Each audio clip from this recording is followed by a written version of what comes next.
it's about gold digging. Yeah. And I experienced that myself. I love women that are honest about why they're after you. And very often it's money, particularly if they're 30 years younger than you are.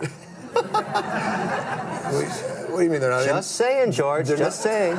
What do you, he's Kanye all of a sudden, right? Hey, listen, I think it's pragmatic. And no one's after me for my money, dude. I work at CBC. Hey, no one's after me for my money. You look at life, and 50% of my friends, and more of them, are divorced. And examining that process very often is a result of bad financial management. In both ways. Too much of it, too little of it. It's a very toxic potion if it's not managed properly. So when you in life, the number one thing that people screw up on is this. They buy stuff they don't need. It's that simple. Go look at your closet sometime. 80% of the crap at the bottom of your closet are clothes you don't wear anymore, and yet you paid for them because you thought you needed them and you wanted them. Imagine if you could turn all that stuff back to cash, or better still, you never bought it. That cash would be in the bank right now, making interest for you, or an investment that pays interest or a dividend. But no, it's sitting at the bottom of the closet. Dead money. That's what that is. That's a huge problem. So think about this.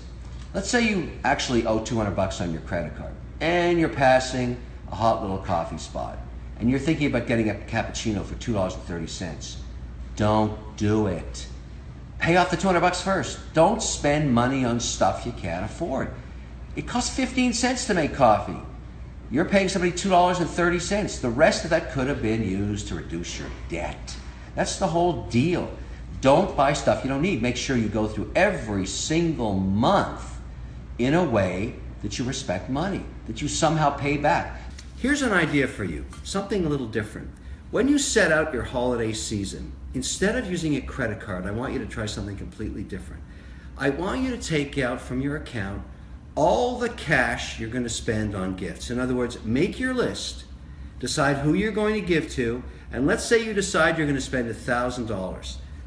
Go get $1,000, real cash. It's a little bit more, but you get the idea.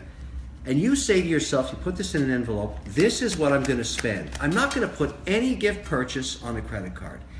And the reason I like this strategy, and I've used it all through my life, is it's finite. This bundle of cash is all you've got to spend. And it makes you think, how should I allocate it properly? What should I buy? And so when you go through your list, let's say you're married, you think about your wife, you're probably going to spend the most there. If you have kids, you're going to spend there too. Then you get into your relatives and friends. Not everybody deserves to have a whole lot of dollars spent on them. Very often, it's the thought that counts. Well, my problem with this new gen issue is all these condos are what I call shoebox condos. 440 square feet, 2-bedroom or studio and a half, 2 tiny bathrooms, no parking, pure commodity, square box of cement.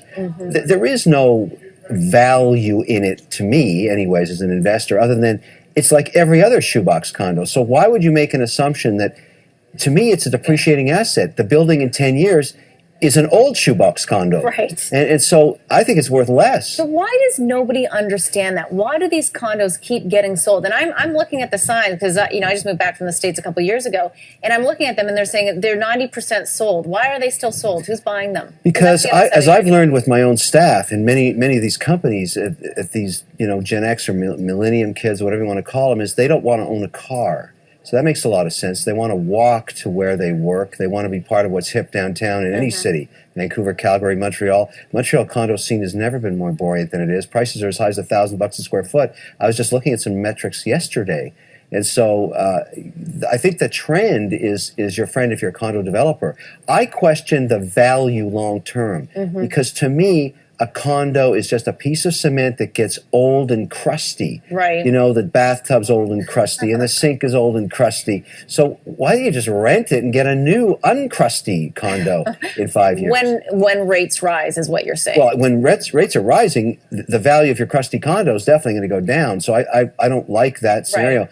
But, I think the best education will be for these people to realize, ouch, that hurt. Once you get stung once, and let's say you lose 20% on a shoebox condo, you won't be doing a shoebox condo again. You'll be renting it. Kevin, I wonder... Education is very important because it gives you a chance to do several things. First of all, test your skills in a competitive environment because that's what's happening in education. You're with other students, you're changing ideas, you're working together, and it's a first for many kids in how to actually work within society.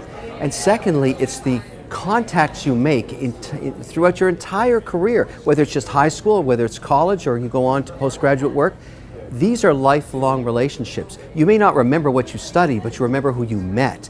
And for me, I look back and I think of my MBA at Ivy.